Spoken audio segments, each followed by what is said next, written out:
Welcome back once again, Real People, Real Life, Wichita, Kansas. America! Oh, gosh. America. Okay, Shauna Banda with us again. Yes. Yay. Okay, so you were telling us a little bit about what you've been going through with the Crohn's disease.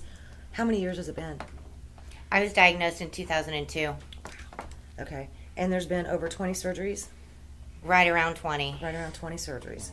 And Yeah. you were just, before we had to take a quick break, she was telling us about some of the medications over the years that she had been put on that had caused horrific and deadly side effects. I'm going to let you pick it back up where you left off. Oh, yeah, that Remicade we were talking about. You can look that up online. And I think when I first started taking it, there was 9 side effects listed. 7 of them were deadly. Oh, my God. And when my lungs had collapsed, I didn't want to be on the Remicade anymore. Yeah. You know, give me something else. So Right. that's when I started to take Humira injections. And you would have to find a different spot on your body with enough fatty tissue to pinch up and Do the injection. But it wasn't even like you couldn't, it was not like a diabetic kind of thing with insulin where you can adjust the stream or the power of which it goes in. It was a pen where you just had to push a button and it power shot it. It power shot it in there, and that was horrible. Oh, God. It would leave me these giant red Welts. insights, or whatever, and it was Injection horrible. sites. Injection sites, that's what I wanted to say.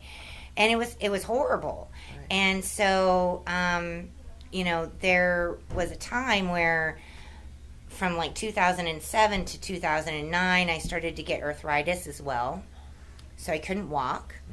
I had to walk with a cane. And then with so many surgeries that I had, you have to understand I've got incisions from here to here, and the scar tissue had hunched me over. So I wasn't able to stand up straight. So I was literally walking with a cane like an 80-year-old woman. Surgeries from the effects of the medicines or from Crohn's? From Crohn's. Well, see, I would take the medicines, and then when the medicines stopped working, surgery would happen. And then I'd take more medicines, and then surgery. And when they do surgery, what happens? Well, they go in and they try to take out the affected area. Oh, okay. My first bowel resection, I went in and they said I had textbook Crohn's. And so I had like this 1/2 inch of infected area between my ileum and my small intestine. So I went in the day before and did their x-rays like they wanted me to. And they had me drink a lot of barium that day.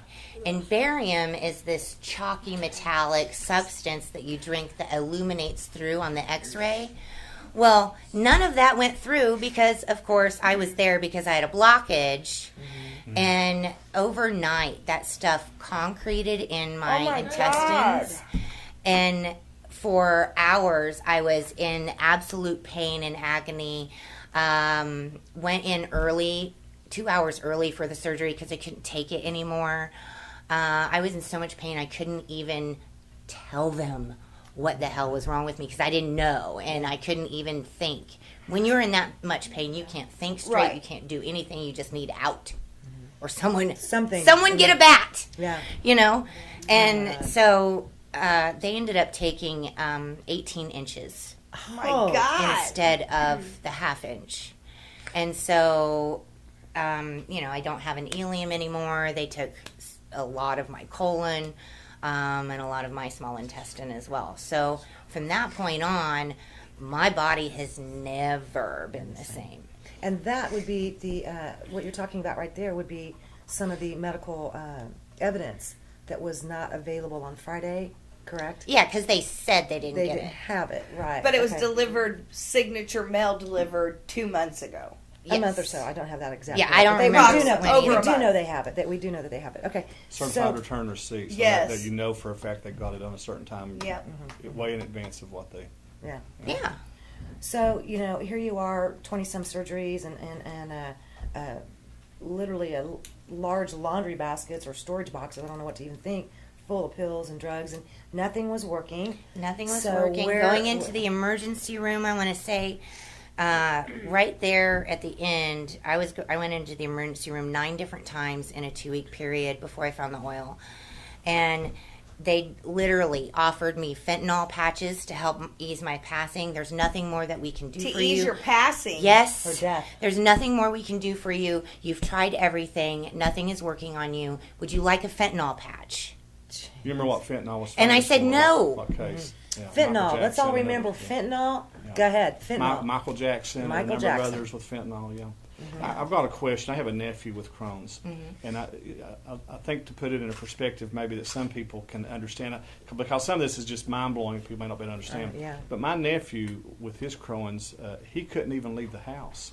For him to go on a 10-mile journey to go to Walmart and come back, when Crohn's hit and you've got to go to the restroom, you've got to go, and it can become a disease that imprisons you in your own home. It imprisons you not only in your own home, but in your own body. Because when you're at home, I raised my kids from a couch.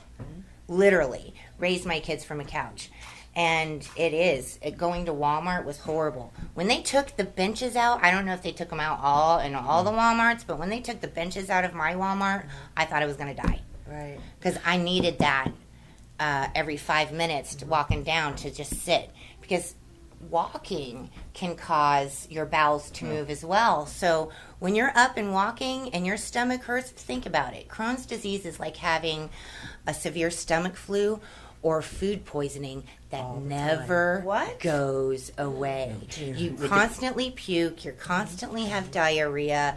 It is like the worst. I would never With want cramps anyone and everything to have else this. that's associated with it. Yeah, it's so painful, and you just can't do anything. You're in so much pain. Oh, I'm living it for a second.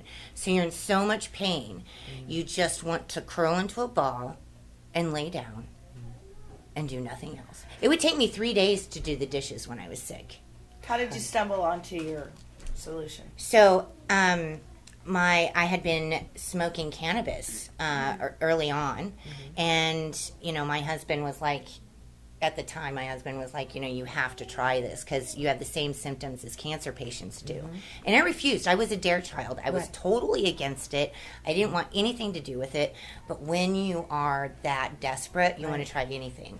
And so he rolled me up a little cigarette, and I smoked it. And I lit. Right, I mean, he was holding my hair back as I was puking in the toilet, begging me to do this. So, anyway, I smoked it, and I crumpled to the floor, and I cried. Because it's like... it worked. It worked. It's like finding out Santa Claus isn't real as an adult. Your entire world just blows up in your brain. So, when all of this was happening in 2009 with the Humira and going to the emergency room and them offering me fentanyl patches, I just went home.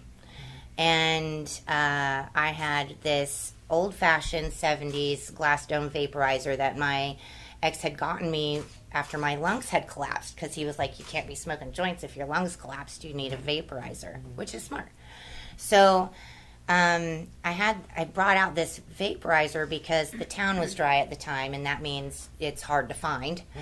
And what he did find to bring home had so many seeds in it. It was like brown, nasty, horrible stuff. And it actually made me puke upon smoking it. So I pulled out that vaporizer and let it sit. I'm downstairs in my bedroom, and I'm reading a book. And I got lost in the book. And this vaporizer's got this little tube on it that you have to pinch off so that you wait for the vapor to foam up, and then you can actually inhale it. But I got lost in my book. I was reading Atlas Shrugged by Ayn Rand. So I got lost in the book, and I turn over. I think my husband was walking in the room, and he looked at the dome, and he goes, "What's that?" And I looked at it, and we had just watched Run from the Cure. Oh, yes, yes. A year or so before this, and when Rick Simpson came out with his documentary, he came out telling everyone, this is how you do it, but you need a whole pound of it to make the medicine that you need, and yada yada yada. Well, I'm in Kansas, there's no way I can get a pound, so that just went off the way. But I knew that if I ever found some, I wanted to try it because cannabis did help that much. So when we looked at the dome and there were these red droplet beads on the dome, I couldn't stick my finger in there far enough Right. to get it. And he went out to the store and got me a spatula, and I started to scrape it out, and I scooped it up into these little empty gel caps. And literally, it's half the size of a pencil eraser, the amount that you take. And it didn't get me high. I took it 3 times a day, and after 3 days, I didn't need the use of my cane. Hello. Right? So I'm like, holy cow, this is so profound. I have to write this down. And then lo and behold, that's where my book, Live Free or Die, came from. It was just a journal of how it felt while I was healing and what was going on, because it's painful. All that scar tissue I was telling you about literally would dissolve on the inside, pull and rip away. And my God, that hurts. Yeah. And people don't realize that healing hurts. Yeah. So, but it's a different kind of feeling. Right. You go from dying and knowing that feeling of degeneration to this is a Regeneration. healing pain. You know, kind of like how you hurt yourself and you have that itchy kind of Yeah, when annoying it's healing. feeling. You know yeah, it's healing, It's yeah. still painful and it's annoying, but you know it's healing. Right. So that's where I was at. And I was only, a few months in writing all of this stuff down, and we took our first trip to Colorado. And people didn't believe me that I was sick. Wow. No one believed that I was sick. So I'm like, no, just 4 months ago I was walking with a cane. I couldn't even stand up straight. And I'm having to lift up my shirt to show them my belly and my scars. And they're like, wow, you need to tell people. So anyhow, I finished my book. I moved from my small town in Kansas to Colorado thinking that I was going to learn a lot, right? Right. Well, when I got there, no one knew. Right. No one knew. It was all about being a pothead or a stoner. And no one really knew the medical aspects of this the plant. oil. No one was making oil. When one. was this? What year? 2010. It's not that long ago. Well, because I'm part of the movement in Colorado, and I'm part of the medical portion of it.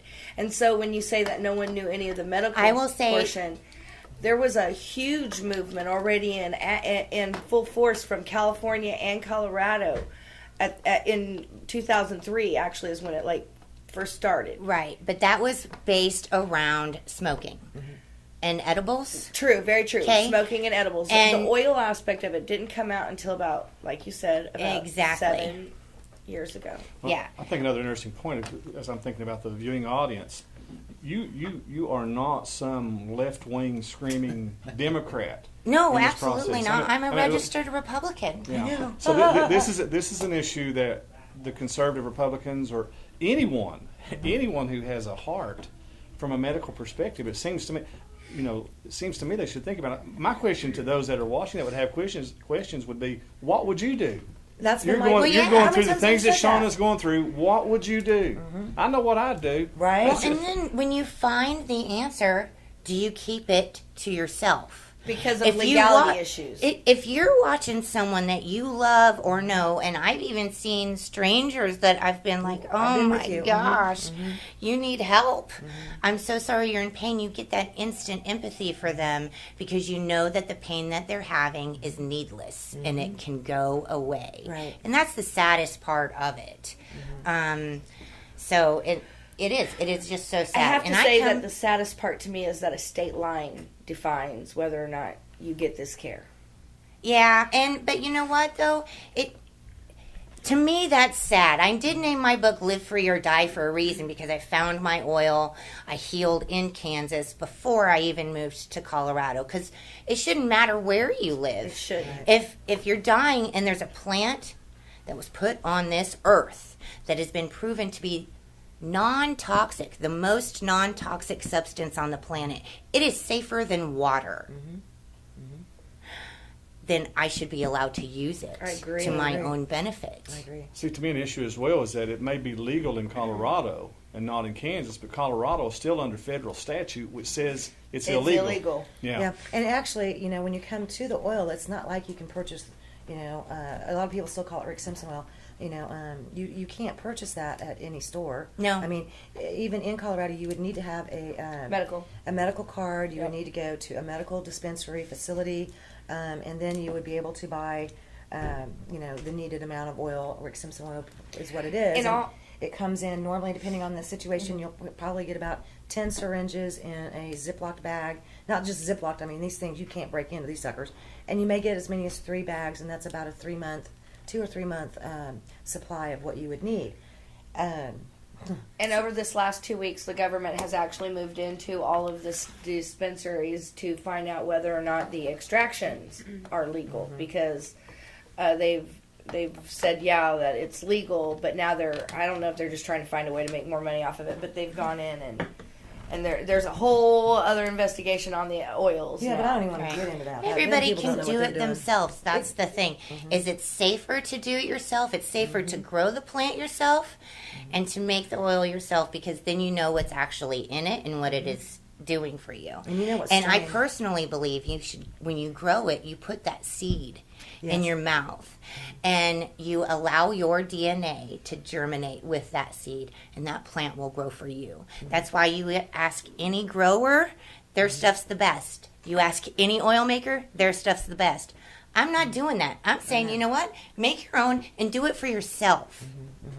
See, and I think that's something that a lot of people don't understand. This is a lot of this is, newer science, and sadly, when you start talking about science in general, your scientists folks are going to go to the extreme levels of doing different tests, blind studies, and all these different types of tests, because we want to know. Scientists want to know.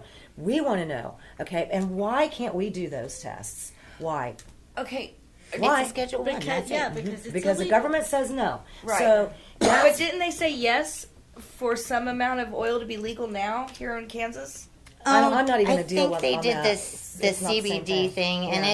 it's a totally That's bogus different? deal. It's totally different. You can buy it any day, all day long at Walmart, anywhere in the country. Kansas screwed up and said, "Oh yeah, we'll make it legal, but you can't buy it at Walmart anymore." Now you have to go to your doctor. Your doctor has to write your prescription.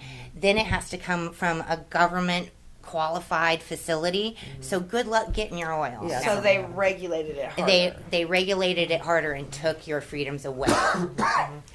So when there's a couple other things I do want to bring out real quick.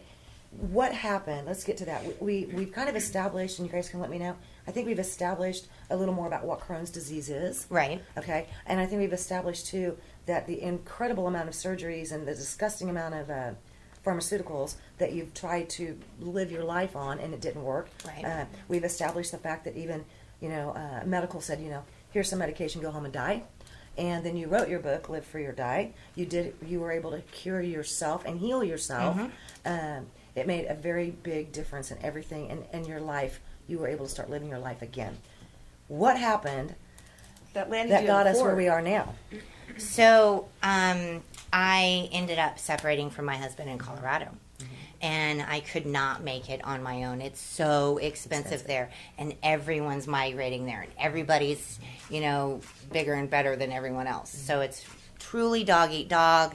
And I'm like, you know what? I'm out. Right. You guys are doing this. They threw the medical patients under the bus. I agree. And they totally went recreational. Yeah. So now everyone thinks it's a party, right? But when I used to live there, I had a group of 5 different women. When one of the deals that we did was we all just brought a joint and we went on walks in Colorado at the parks or whatever. We just hiked. And it was wonderful. You go to Colorado now, you can't smoke in public. You can't do this. You can't do that. Everyone's more afraid in Colorado than they were when I was there in 2010. I would agree. And it's so sad. It's so sad. But anyhow, I'll get back on the court thing. So I moved back, and I'm just trying to make it.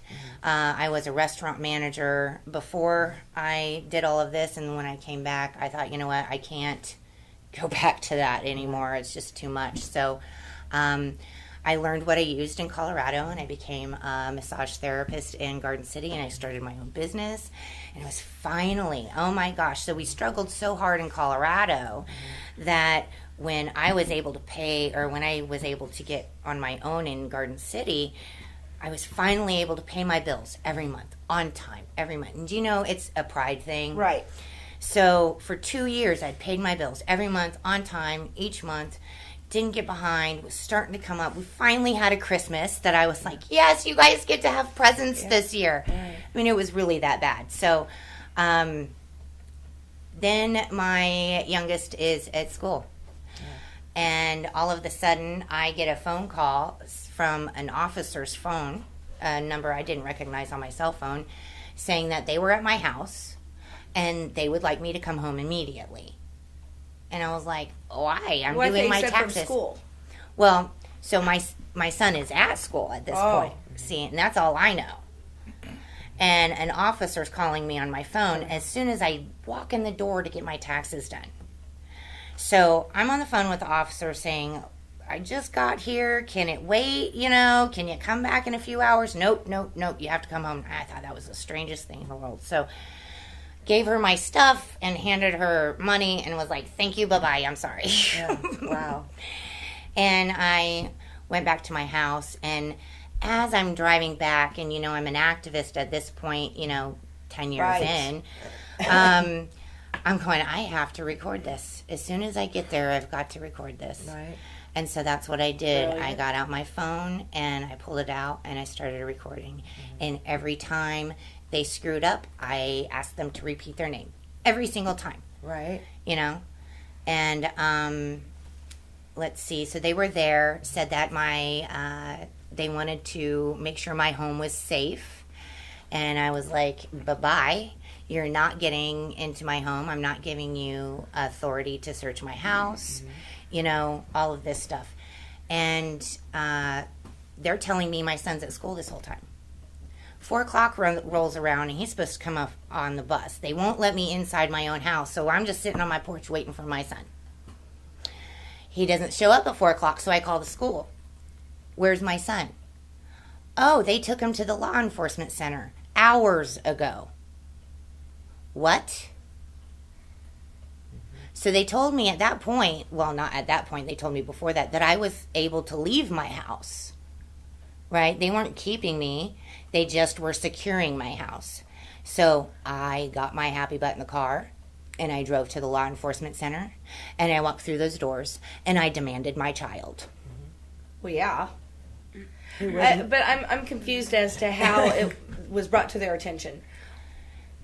Wasn't there like a DARE Yeah, program I in wasn't school or told something? until later that there was a DARE education class. It's not even DARE. How old So was your child? He was 11 at the time.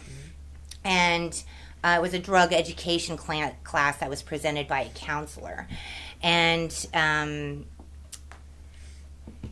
he had corrected the counselor saying that, well, my mom calls it cannabis. Not marijuana. Right. And I'm sure there was a little bit of smartassery going on there. Right. But, you know, that's what got him pulled out of the classroom. As Okay. soon as he said that, they pulled him out to find out what more he knew. Yeah. When you demanded your child back, did you get him? No.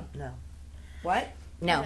They asked, or I demanded to know where my son was, and they were like, you have to go talk to this officer first. So I had to do that. And then when we were done, I asked for my son again, and he was like, you're not getting your kid back. Like that. Laughing, almost. And then they kidnapped him, and they took him to another town. What? They take them to a different town. So the bad parents won't go looking for their kids. What? Come on. Why are you taking them to another town if their parents don't care for them that much? They're not even going to go look for him. I know. That doesn't make any sense to me. Okay, I know we got Okay, to take a real yep. quick break, guys. I'm so sorry. And we just blasted through that. And Sorry. we didn't even take a commercial break. So we'll be right back. We'll be real life. Be right back.